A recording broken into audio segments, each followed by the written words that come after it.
What's up, everybody? Welcome to your favorite day of the week. It's Wednesday, live from Stadium Swim in Las Vegas. This is Last Men Standing, the Circa Survivor podcast. We're doing our Week 5 preview show today. As always, the show is brought to you by Survivor Sweat, Splash Sports, and Race Oracle. Thank you very much to our sponsors. We're here to talk about Week 5, a little bit about Week 4. 1,407 people were eliminated, Jason. That means 12,404 people's hopes are still alive for the $18 million prize purse. If that doesn't get you excited, I don't know what does, Jason. How you doing, brother? Oh, how do you think I'm doing, Tony?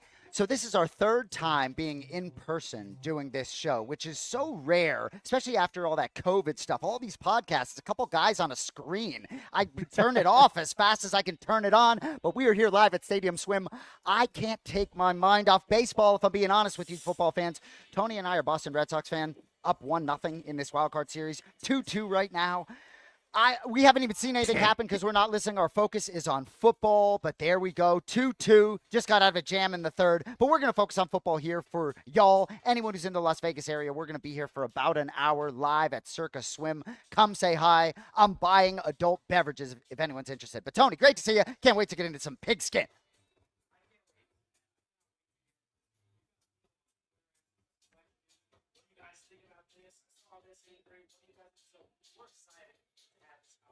Tony, check your mic, brother.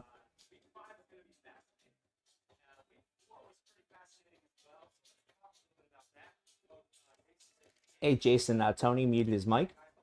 I think you're on mute, buddy. I think you might be on mute.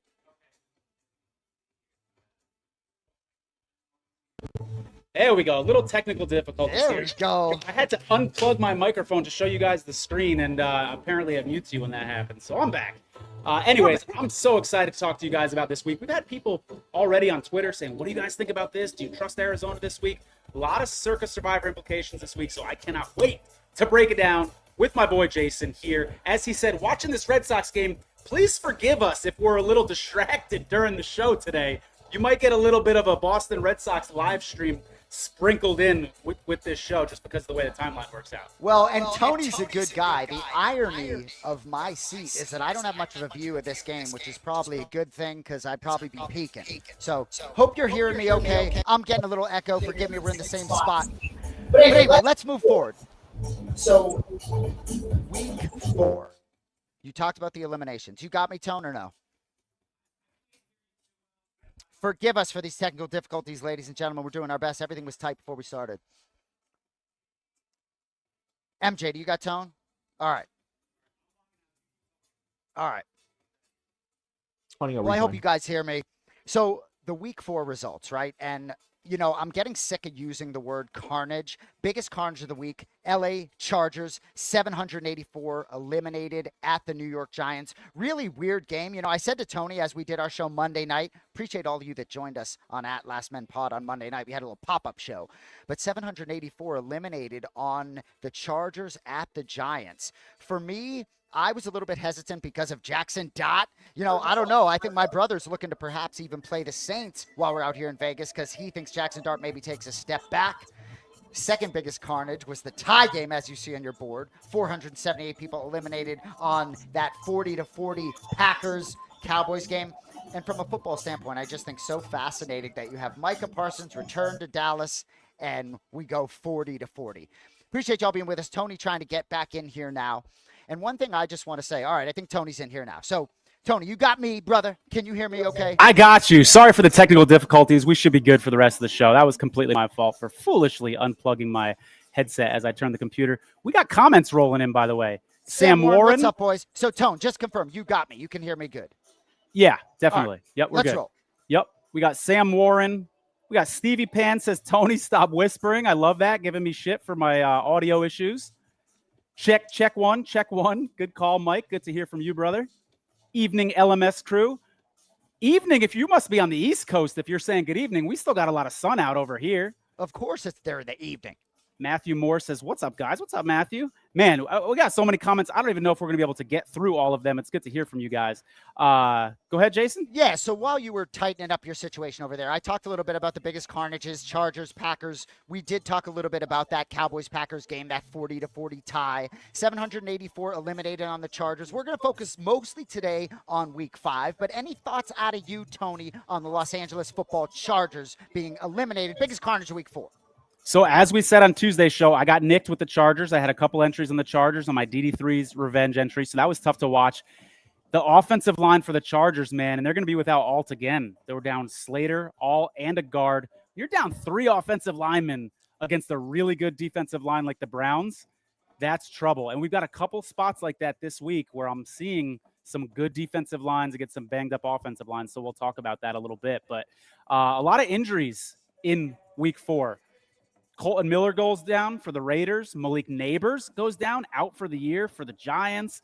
Lamar Jackson, MVP candidate, goes down. That's bad for a lot of people that had Lamar Jackson MVP tickets. So certainly injuries are going to be something to keep an eye on.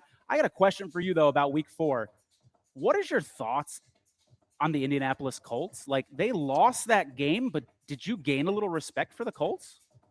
100%. And as we talk about the Rams and the Colts in Week 5, there's a lot that I'm sort of taking from Week 4. Adonai Mitchell, we could talk about the 2 gaffes, a 76-yard touchdown about to punch it in there, switching hands or whatever he's doing. It wasn't as egregious. It didn't look as much like a celebration, more like switching hands. And then he had a penalty on a 53-yard Jonathan Taylor touchdown run. So that game was really interesting. The Colts really did a lot. And going into Week 4, a lot of people weren't giving them a shot. So I am really buying the Colts. I've said to you before, my brother John and I were drinking Daniel Jones Kool-Aid well before everybody else. I like Shane Steichen as a coach. We know when Jonathan Taylor's healthy, he's a top 3 back potentially in the league. So a lot good in Indianapolis. A lot more to say than that we talked about their matchup. And the Colts are a viable option in Circa Survivor this week. We'll get into that. Before we do, though, this little segment where we recap last week is brought to you by the folks over at Splash Sports. Splash Sports is our newest sponsor. Y'all need to go over to splashsports.com if you guys want to get involved in any contest. We highly recommend it. We got a little video clip here for you to represent the folks over at Splash Sports. Go ahead and hit it. Sports fans, don't miss out on the action right now at splashsports.com.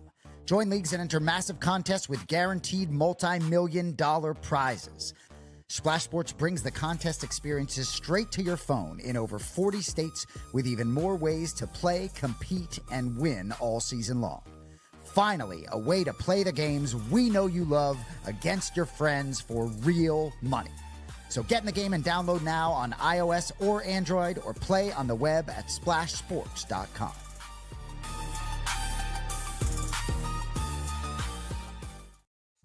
Once again, we appreciate the folks over at Splash Sports. They have some big pools, Jason. We're talking prize pools over $1 million. This isn't no little, doesn't have to be a little office pool, $5, $10 here. If you want big stakes, you can find those over at Splash Sports. So we definitely encourage people to come check them out. You can see their logo displayed prominently on the screen. We love those folks over there. Jason, I want to look at the projections for next week from Survivor Atlas. Do it. If Mike can pull those up. The projections are fascinating. And I also want to say, listen, these projections are always changing from Survivor Atlas. So just because these are their projections today on Wednesday doesn't mean that's what the projections are going to be Thursday and Friday. Highly recommend you guys go over to survivoratlas.com and check out the projections throughout the week, because this is a big part of where your pick ends up. It's not just about future value. It's not just about who you think is going to win this week. It's also about where you think other people are going to be. And according to Survivor Atlas, the Cardinals are going to be 33% selected here. Yeah, Colts. I mean, makes sense to me, Tony. And last week, Derek Stevens, Circa Sports, had said early in the week, I bet he changed his opinion as the week went on, but he had thought maybe 50% of the entries would have been on Buffalo. Is that accurate, Tony? Yep. And you had said that was the first time in your life you disagreed with Derek Stevens. This number looks a lot more reasonable, I guess, as an early week projection. Not going to surprise me at all if 33% are on there. A lot of people could have used Arizona, though, Tony, as this 4-week season has elapsed. Yeah, absolutely. And Jason, I wonder if that 33% number would be even higher if more people had the Cardinals. Only 46.7% of people have the Cardinals as an option. Wow. So of those, yeah. I think this number, if anything, might be a bit low. Because I think people are looking ahead at the schedule and they're saying, wait a second, there's no other time for me to use the Cardinals. It's now or never. The Cardinals are not a favorite of more than 2 points or more for the rest of the season. So if you're going to use the Cardinals, this is the week to do it. But hey, if you're like, I don't trust this team, I don't trust Kyler Murray, I don't want to use the Cardinals, I respect that too. But if you're going to use them, this is the week to do it. We got the Colts second against the Raiders. Obviously going to talk a lot about that game. And then how about the Lions matchup against the Bengals? We saw the Bengals look terrible on Monday Night Football. I think the fact that the Bengals looked so bad in prime time is going to inflate this Lions number a little bit this week. You got any thoughts on these projections, Jason? I agree with that. I have a lot of specific thoughts as we get down to individual games. What I will say is that there are certain, you had talked about on this show, at what point, I asked Tony, I said, at what point, how much are you going to disclose to your audience, to all these people that we are competing against, right? And so I really got nothing to hide. My brother John and I had 4 entries down to 3. So for me, we've been spreading it out on the board. So I guess what I would say is I've used Arizona in 1. I got them left in a couple. Probably going to be the case just because you got to fade Cam Ward there. And I also really think Kyler Murray has great chance to bounce back. Both those interceptions are on Harrison Jr. So, but I have a lot more to say specifically when we get to those specific games. But I'll let you know a little bit where I'm thinking. I like it. And one last piece of business before we get on to the games. We're going to start with the Thursday night game as always. Our champ joint entry got through, brother. We got through with the Broncos on Monday night. That means we're still alive. Several of you guys went onto the Survivor Sweat Marketplace. We had 5 entries sold within 45 minutes. They went very fast. So I saw Joe in the chat. Joe right here, I know you bought 4% of our entries. Some people out there bought 1%, 2%. So let's do this. Let's get to the finish line together with Champ.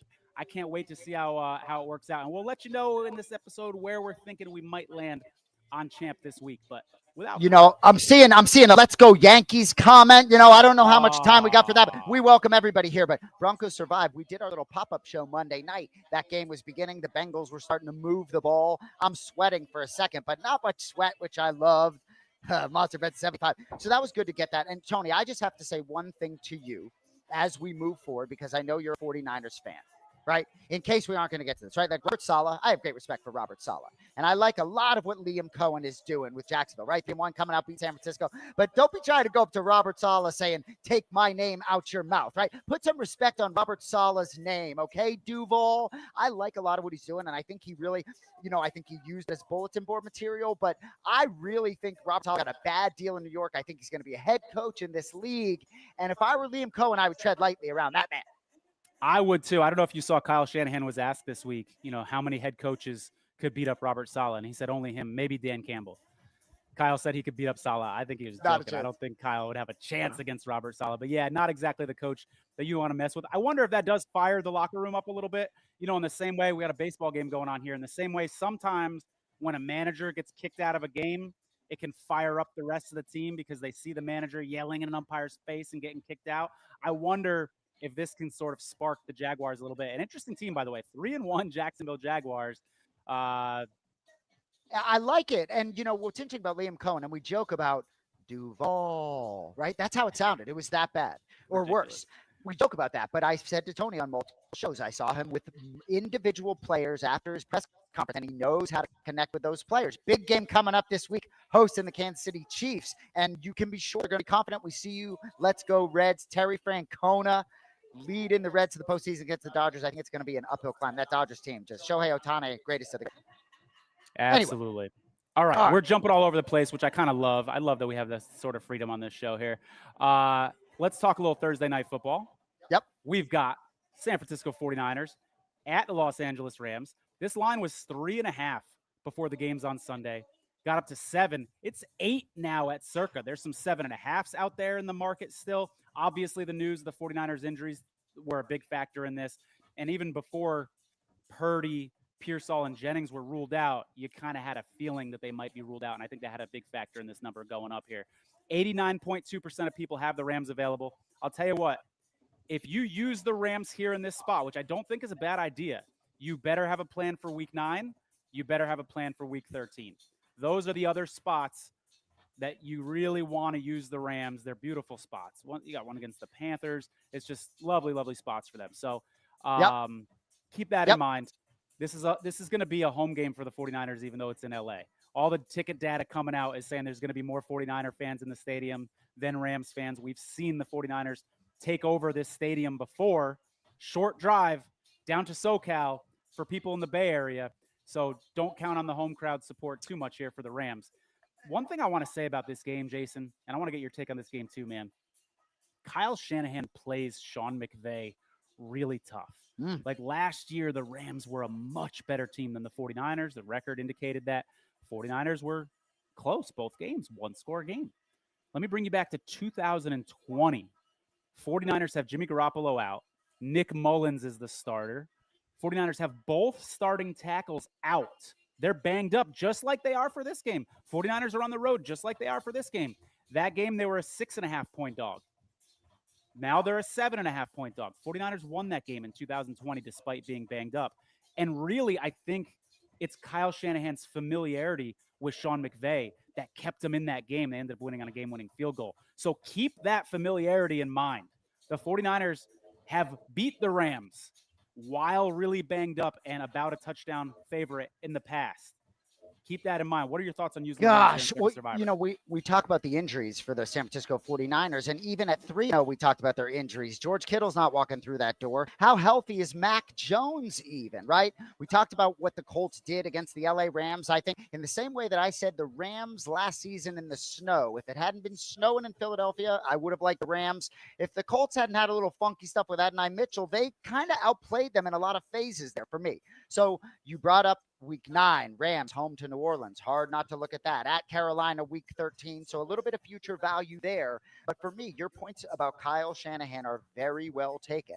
I think it's too much for San Francisco to overcome these injuries. I will peek at the Rams. But Tony, 3 hours ago when I was prepping this show, I wasn't. So my thoughts have changed. I don't know where, but the Rams will be part of my algorithm this week, if you will.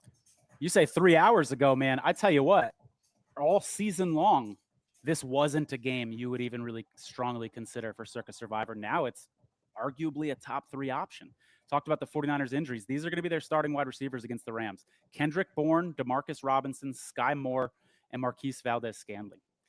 Not exactly a who's who of wide receivers there. Some guys that have had better days. I will say this, revenge game for Demarcus Robinson. This is his second game back from suspension. He's playing his old team, so keep an eye on him. Rams relatively healthy.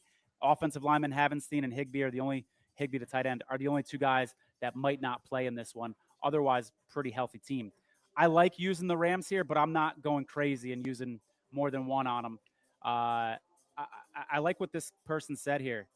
Reverse Survivor sweat on the Niners will be fun tomorrow. He likes the idea of rooting for San Francisco. You won't know how many people the 49ers have knocked out until Saturday if they win. But you'll still be rooting knowing that there's a large number of people potentially on the Rams here in that spot. I kind of like the way that sounds, rooting for the underdog 49ers here. That's my team too, so something a little nostalgic about that for me as well. Yep. I love it, dude. So I got nothing else on that Thursday night game. I do think when we get to the end of the show and we talk about the champ entry and how we're going to proceed with Week 5, and for those of you who don't know, we do have a joint entry, our champ entry, which maybe there'll be more available to purchase and come along for the ride with us on the Survivor Sweat Marketplace. But we'll talk more about this game, I have a feeling, at the end of the show when we're trying to nail down our selection. Oh, it sounds like you got some interest in Rams on champ. We got to talk this through. I like it. Before we get to our next game, another game overseas, got a little message from Survivor Sweat, one of our sponsors. If you're in Circa Survivor, you have to go to the marketplace at survivorsweat.com. You can shop for entries that other people have registered or sell a percentage of your entry. Get knocked out early and suffering from FOMO? Head over to survivorsweat.com today and see which entries are available for sale.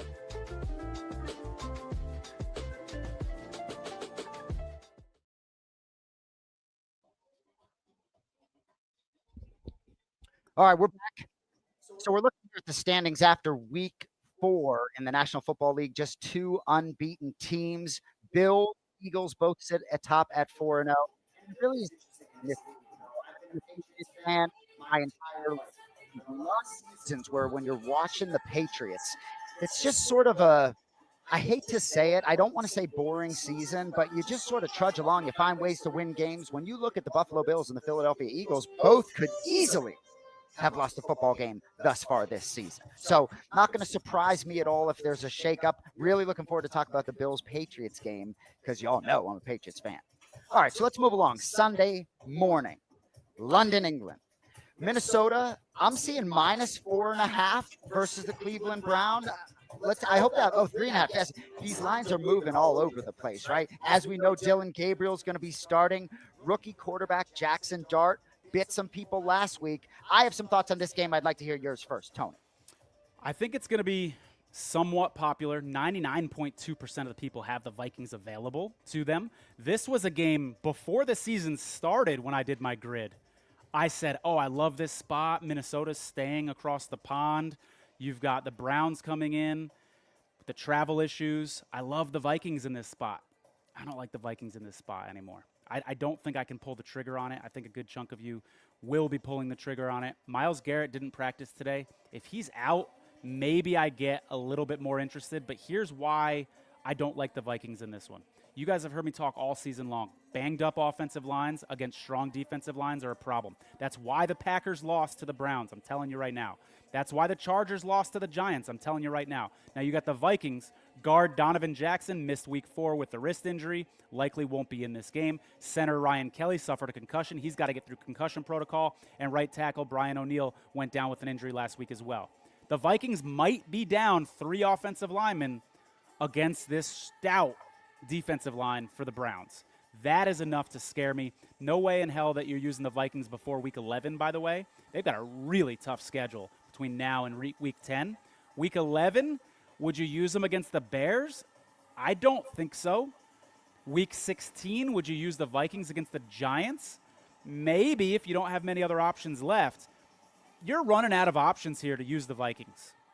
So just keep that in mind. You got to make a decision here. You want to use them this week? Would you trust them week 11? Would you trust them week 16? Or are the Vikings on that list of 12 teams that you're just not going to use at all in Circa Survivor? I respect that decision as well. You know, it really is interesting. Hard for me to see future value on this team without J.J. McCarthy at the helm. But what I find that happens with this Circa Survivor contest, my brother and I were going for a run today over to MGM Grand nice and early in the morning to place money, bets on the New York Yankees so that either way it's going to be a win-win. But anyway, I digress. But in terms of Minnesota, right, as we start to take a hard look at Minnesota and we're going to MGM Grand, we're like, oh, Minnesota. So is everybody else in the contest, right? You're not on an island with some of these teams. So for me, I like Minnesota's chances to not go 0-2 in international waters, right? It was a tight game last week against Pittsburgh. You know, Dylan Gabriel getting the start. Joe Flacco thinks he's ready, thinks dude is ready, and he probably is. So that variable, in the same with what happened Jackson Dart last week, that variable pulls me away a little bit from Minnesota. Your injury information is great information for me as well, but I don't see a lot on the Vikings down the road, and the Vikings do have a bye next week. One of 2 teams with a bye next week, and so to me, after that bye, they host Philly. So to me, looking at a team that has a bye coming up, all right, boys, handle the Cleveland motherfucking Browns here. So they will be on the back burner maybe with the LA Rams, Tony. I like it. Mike, I don't know if you can pull up that Cleve TA tweet he had about Dylan Gabriel, or actually about rookie quarterbacks facing Brian Flores.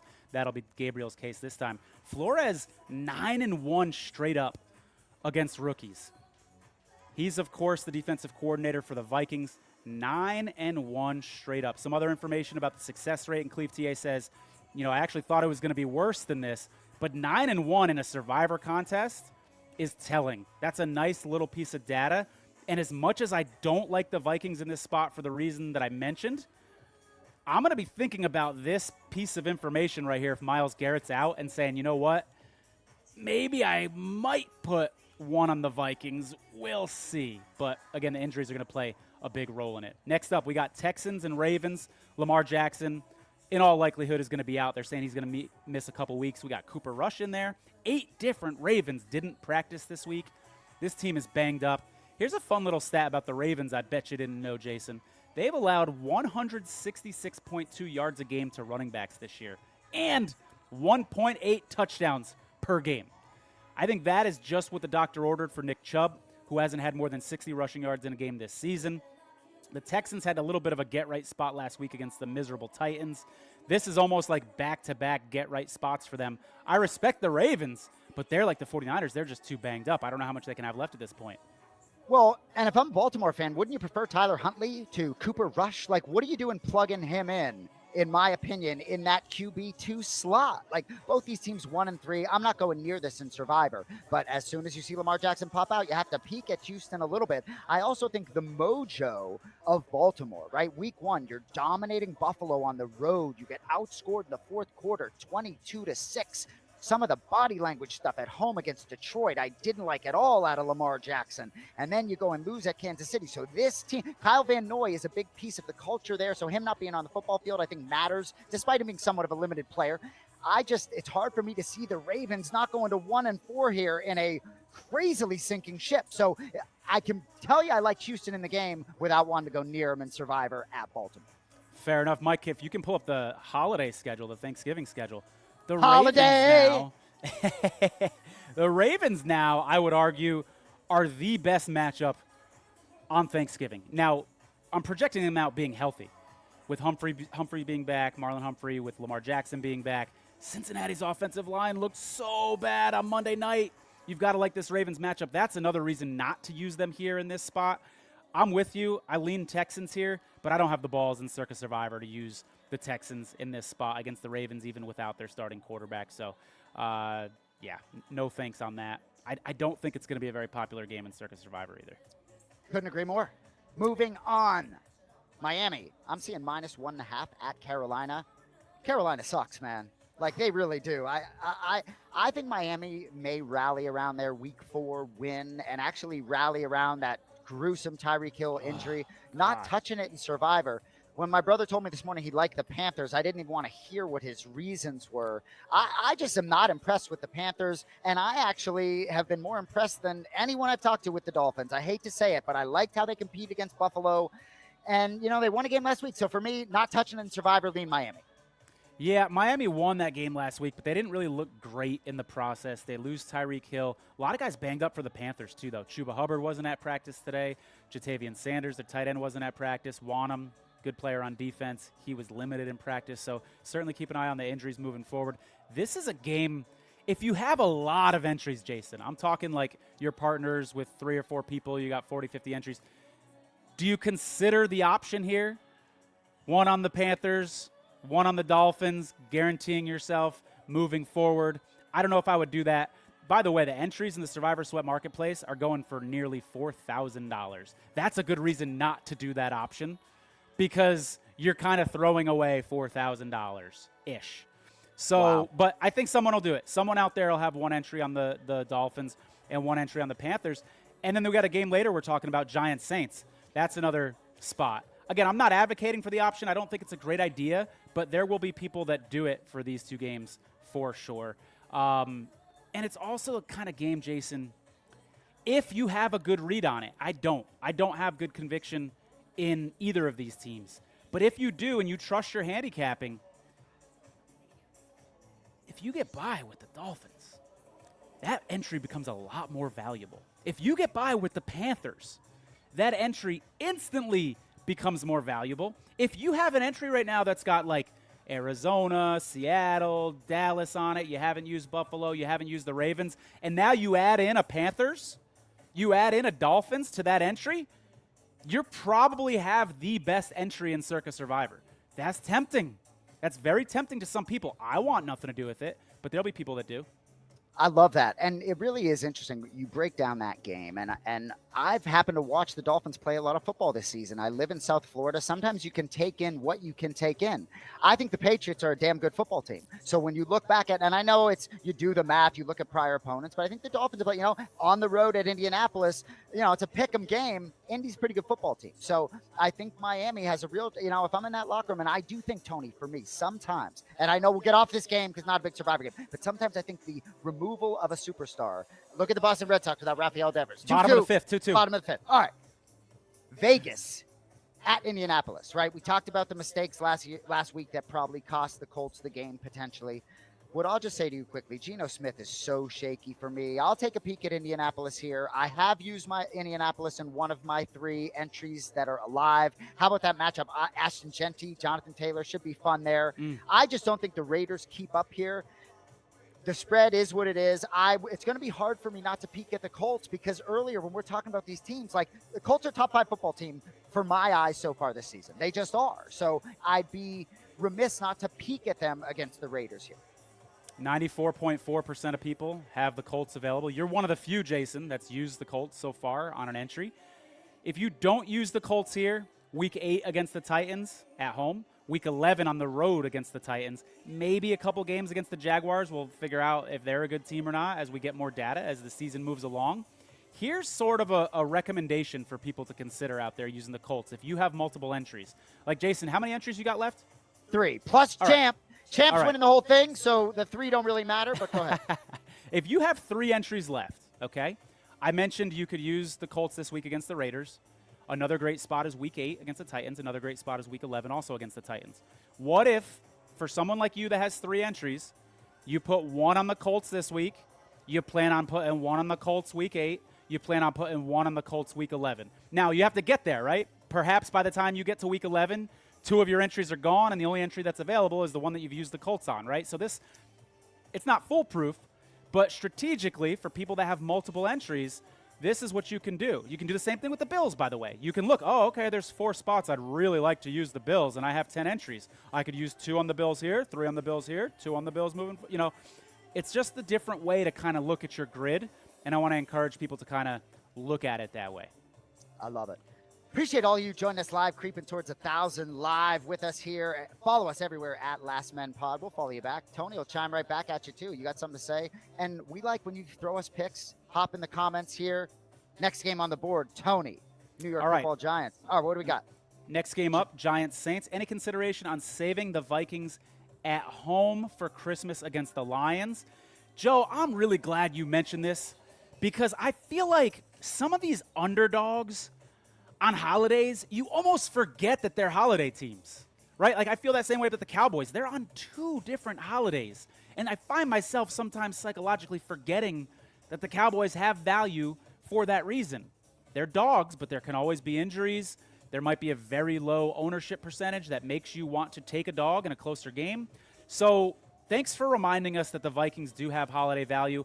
Obviously, today, I don't love that matchup for the Vikings, especially we don't know about their quarterback situation for that game, but maybe J.J. McCarthy comes out, maybe the Lions have an injury, and then all of a sudden the Vikings have a ton of value on Christmas. There's a world where that happens, so thanks so much for reminding us of that.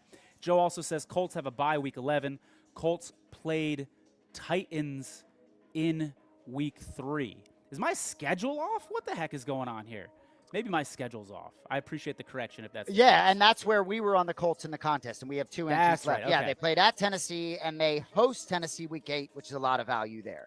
I think I was looking at a bad schedule before the show. I apologize. But Tony, when we talk about these holidays, right? Look at the quarterback starting this week. You got Cooper Rush starting for Lamar Jackson. You got Jake Browning. So and both are holiday teams. So yeah, exactly. So but when we talk about these holidays, I think the picture could be very different. And I'd like to get to the holidays. Got to get there before it's a relevant conversation. Yeah, very, very good point. Next up, we've got Giants at Saints. I'm going to say the same thing for this game that I said about the Dolphins game. So tempting to improve your entry by getting by with the Giants or Saints, but I don't want anything to do with it. I'm not trusting these Giants just because they looked good last week without Malik Neighbors, without their best weapon on offense. And as frisky as this Saints team has looked, I'm willing to say the New Orleans Saints are no longer the worst team in football.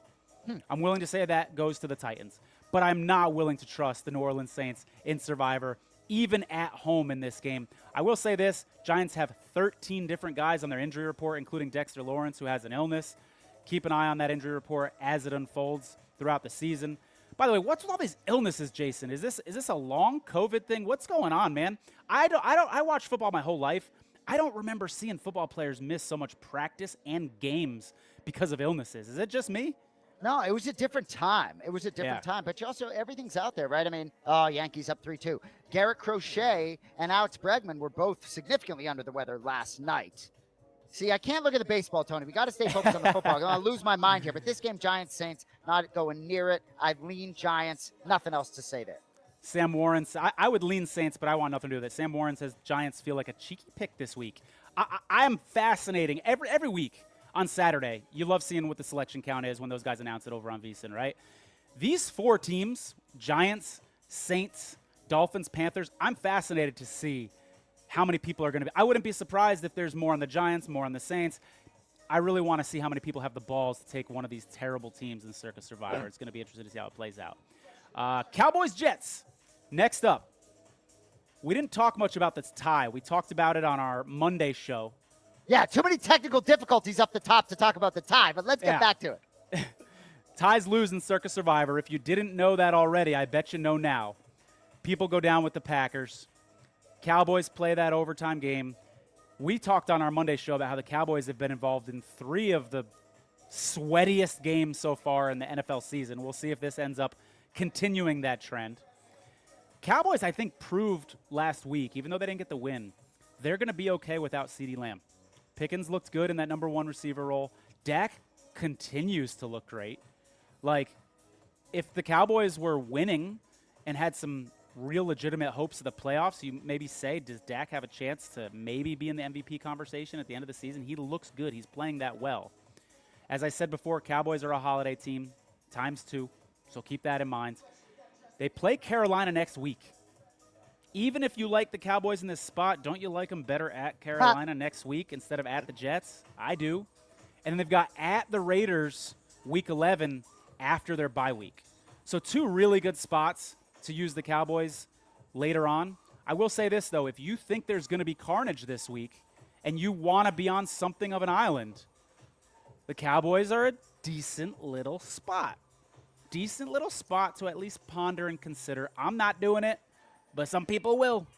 I agree. Maybe take a little peek at America's team. I don't think I would really look hard in Survivor.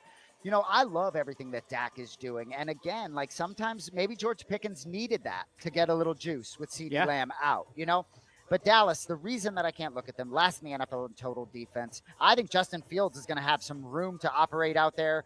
And the Jets really, other than that Bills loss in week 2, they lost that game by 10 points. Their other 3 losses are all by a combined 10 points, a couple of them, I think, by 2 points. So I agree. I think you're going to see more likely to see some folks on Dallas. I don't think I'll be one of them. By the way, if you're looking at the Circa Survivor schedule and you're like, man, why is this week so hard? This week's harder than some of the other weeks. We got buys, so there's less games to choose from, so that's a factor here. Yep. Circa Survivor is completely different moving forward with these bye weeks now.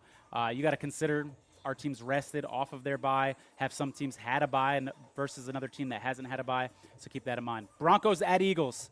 Lane Johnson and Adoree Jackson back at practice for the Eagles, so I think they're going to be a little on the healthy side. Broncos showed us some life last week. Jason, if there's one game on this schedule that I want absolutely no part of for Circa Survivor, it's this one. Am I wrong? Couldn't agree more. Couldn't agree more. I'm looking forward to it. I think Denver was able to gather some momentum with their big win for the champ entry against the Bengals on Monday night. Short week traveling to Philly. I just don't like this spot at all for Denver. And Philly, we played Philly week 1 in our champ entry. My brother John and I have used Philly at one point. So I just this spot for Denver, they have at the Jets. They're home to the Giants the next couple weeks. I think Philly wins. So to me, I'm peeking at Denver down the road. Good stuff. So that's it for the 1 o'clock games, right? And Tony knows, in addition to this Survivor contest and betting on football, because of our sponsorship with Race Oracle, I've gotten into betting ponies this season. Let's hear a word from our friends at Race Oracle. Attention racing fans. If you want an edge at the track, you need Race Oracle. This subscription service uses advanced AI modeling built on over 200,000 historical races, crunching hundreds of data points from weather and track conditions to jockey history and speed ratings. Race Oracle gives you proprietary win percentages, Kelly betting strategies, and live odds tracking, covering every race in North America plus the UK and Ireland, so you can bet around the clock with confidence.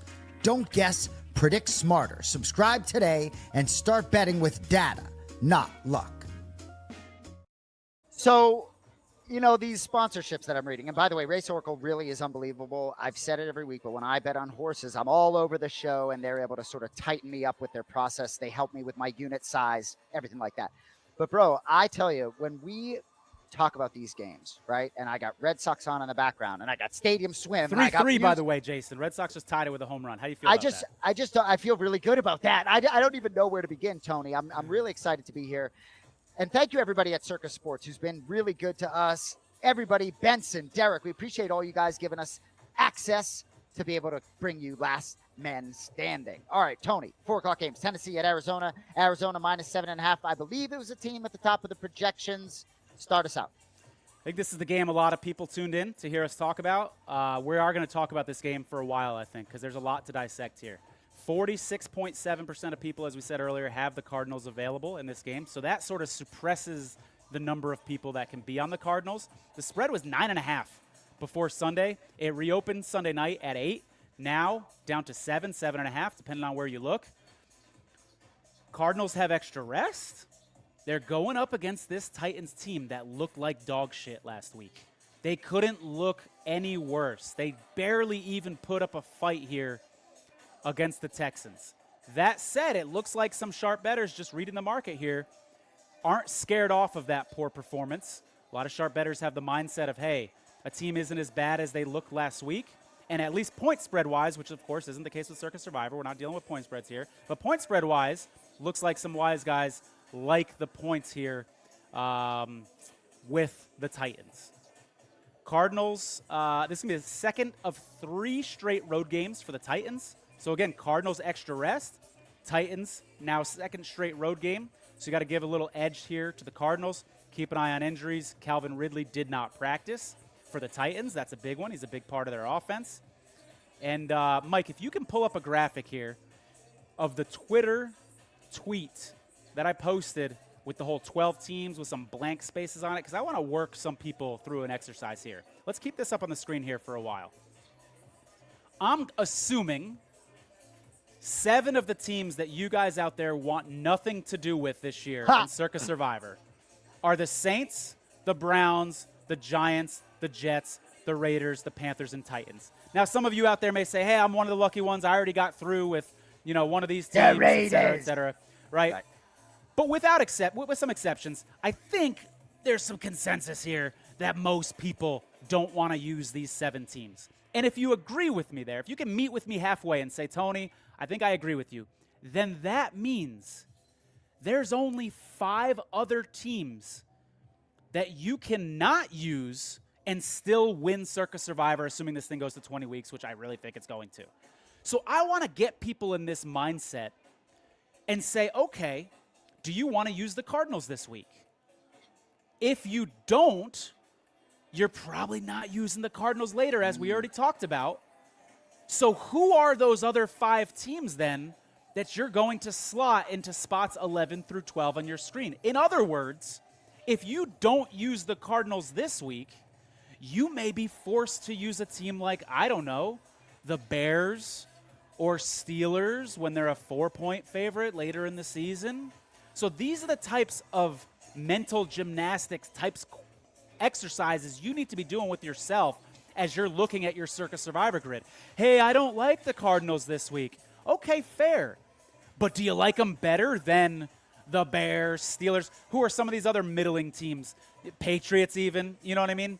Yep. Teams like that. So just keep that in mind. I want every listener out there to ask themselves that question. Who are those other 5 teams on the screen that as of today you plan on not using in Circa Survivor? Something to think about. It really is interesting. Great stuff there, Tony. And if you look at teams like the Vikings and the Bengals, and we talk about even a team like the Vikings that I may not use, right? I may not use the Vikings this year because there's a lot of stuff going on with the quarterback. The Bengals are a team that I would add to that list. I did use the Bengals in week 1 in one of my entries, but the Bengals without Joe Burrow are absolutely a team that I would punch in at the end of that list. So really is going to be interesting to see that. You're right. You only got to use 20 of the 32, Tony. And there's a lot more to break down with this game, too. We got injuries. Breaking news a couple hours before we go live on this show. Trey Benson, the number 2 running back for the Cardinals. He's going to be out 4 to 6 weeks. Didn't see that one coming. Remember, James Conner's already gone for the Cardinals, so they got cluster injuries now. You got Amari DiMercado and Michael Carter are now your running backs in Arizona. These guys have had 5 carries combined this season.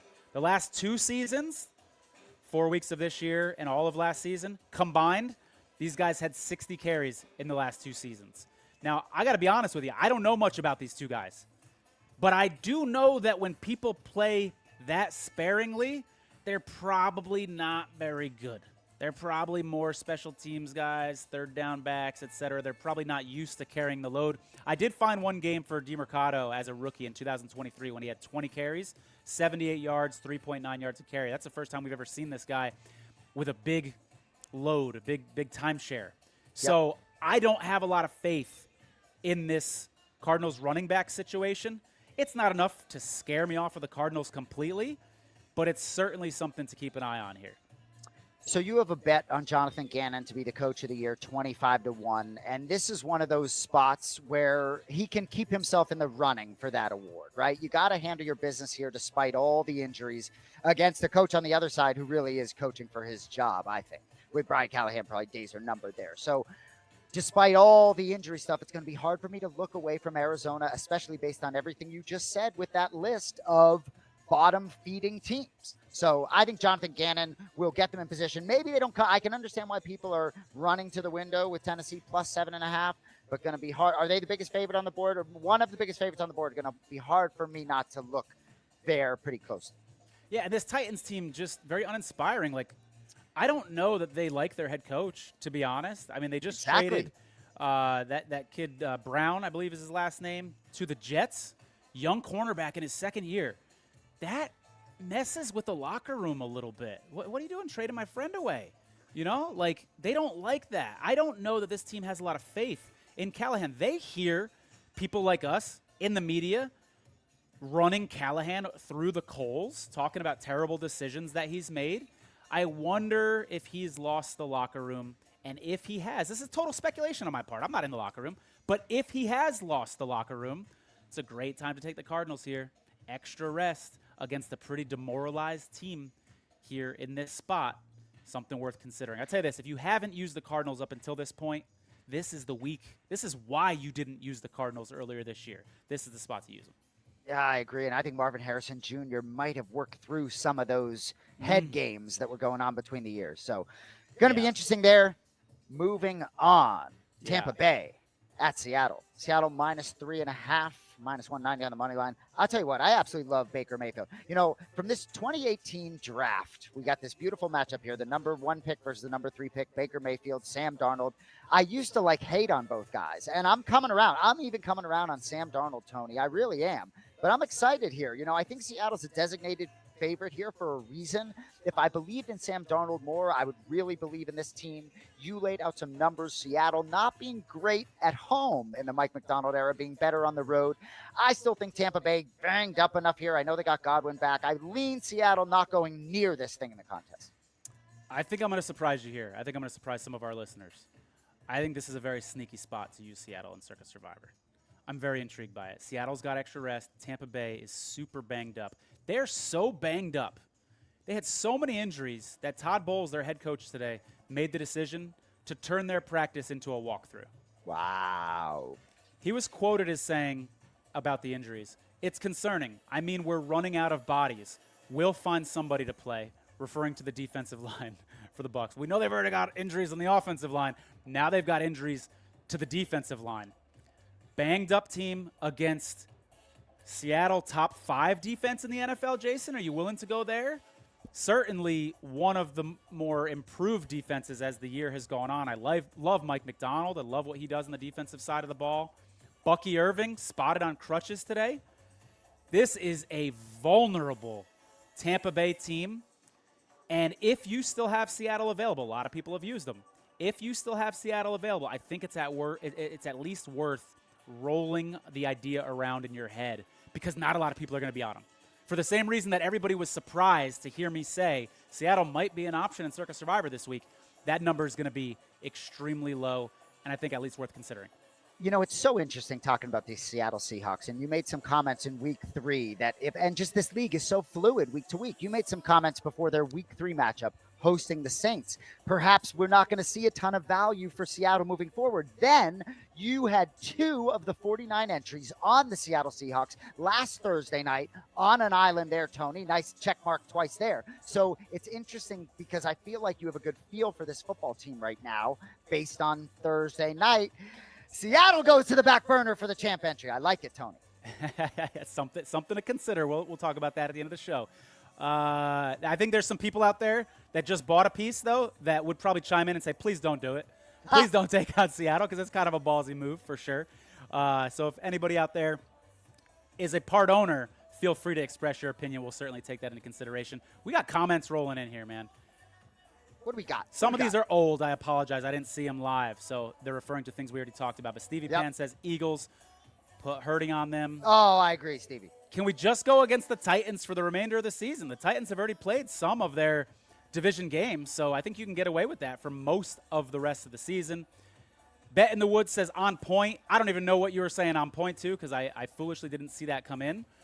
Bears, Pats, Cards, Cowboys, Dolphins. This is based answer to that question. Who are those 5 teams that you'll avoid?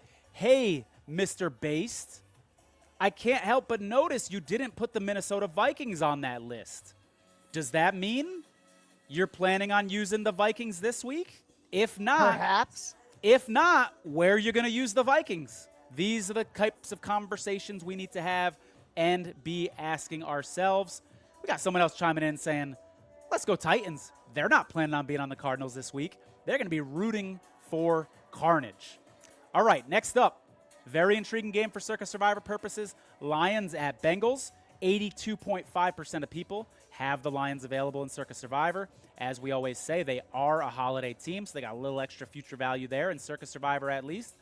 I've already talked on this show about how I love the Lions in that Week 12 spot against the Giants. I think it just makes so much sense right before Thanksgiving, because if some other opportunity comes up that you like more than them Week 12, you can just potentially slide the Lions over into your Thanksgiving spot, especially if there's some sort of injury to Green Bay, especially if you don't have the Ravens or Eagles available.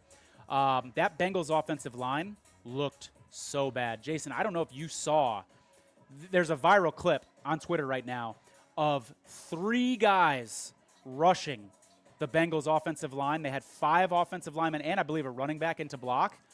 And the 3 guys just decimated all 6 blockers. The Bengals offensive line, whether you've seen the clip or not, is bad. Now they're going up against Aiden Hutchinson. That's a scary situation. You guys know how obsessed I am about defensive line versus offensive line matchups. This is a big mismatch here in this game. I couldn't agree with you more. So last week, 1,487 folks, 10% roughly, 10, 11% of the pool used the Detroit Lions in a good spot, no less, but don't have them available to them. You know, I think your spot down the road is very well taken. My brother's adamant about saving Detroit for the holidays. He was last week, so it's hard for me to think that I'm going to be able to convince him here. But with one of those entries, right, for me, if we're talking about survive and we're talking about champ entry, we want to survive, right? How does Detroit lose to Cincinnati? Like, I don't know how. Jamar Chase barking on the sideline. I feel bad for Jake Browning. I feel bad for Jamar Chase. Like a bad situation. It's just so difficult for me to imagine Detroit losing. So if the goal is to survive, got to peek at Detroit in some capacity, perhaps. Yeah, I think if you haven't used the Ravens or Eagles, I think the Lions are a great play here. As long as you've got maybe somebody like the Chiefs or Washington available for Christmas, which you probably do, and as long as you've got the Eagles and Ravens available, why not fire away in the Lions here? I think it's a great play for you if you're in that situation, for sure. If you want a little devil's advocate that I don't even really believe myself, but I'm going to say it, if there's a path to victory here with the Bengals, it's somewhat similar to what I said before the Monday night game. You've got 2 really good receivers here for the Bengals. The Lions have 2 cornerbacks that are hurt. So that's a little scary if you like the Lions, but it's a much bigger problem that the Bengals offensive line is terrible going up against a good Lions defensive line. But I did just want to make sure people knew that the Lions have some injuries at cornerbacks, because that's never good when you're facing T. Higgins and Jamar Chase. Next up, Commanders at Chargers. It's looking like Jaden Daniels is going to be back in this one. He's missed the last couple games. Chargers have a very banged-up offensive line. I mentioned the Joe Alt injury. Rashawn Slater was already hurt.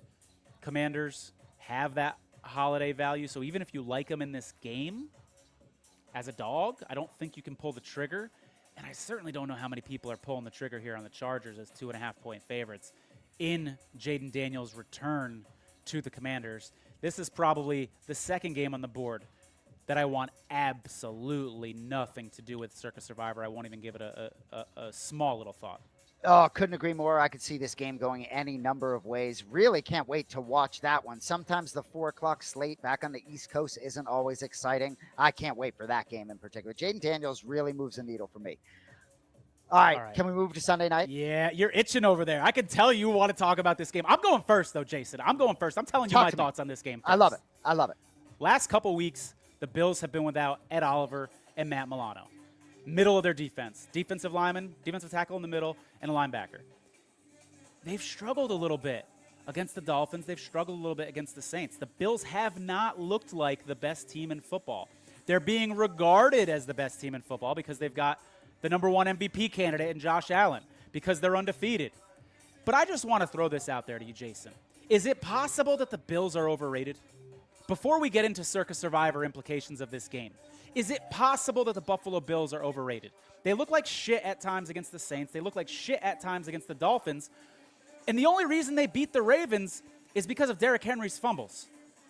So is it possible that this Bills team is just inflated in people's minds, especially with these injuries to Oliver and Milano, and they're not as – I'm not suggesting they're a bad team, but they might not be the best team in football. Maybe they're the fifth or sixth best team in football. Now, those guys that I mentioned today, Milano, Oliver, and Brown, did return to practice today in a limited fashion. I think their availability is going to do a lot for me when I'm making up my mind if I'm going to use them in Circa Survivor. Drake May, I saw on one sports betting site earlier today, he's 14th in MVP odds on the odds board. Drake May is looking really good. Even some of the advanced analytics on Drake May look kind of promising. So with all that being said, and the Bills having a lot of future value, I'm out on the Bills this week, dude. I don't want anything to do with them in this Sunday night spot because the Patriots do scare me a little bit, especially if Oliver and Milano, depending on how their injury situation shakes up. If I see that Oliver and Milano are in, maybe I put one on the Bills. And right now where I sit, that feels like a stretch. I think I'm ending up with 0 picks on the Bills, and I'll be a Patriots fan for Sunday Night Football. What say you? Wow.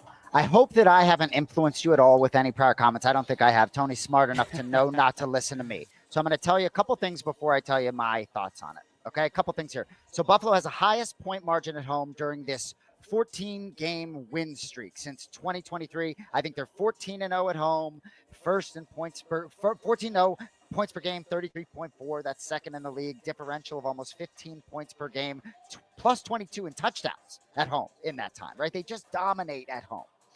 I promise one of my 3 entries is going to be on the Buffalo Bills because I don't think my brother John is going to allow me not to do that.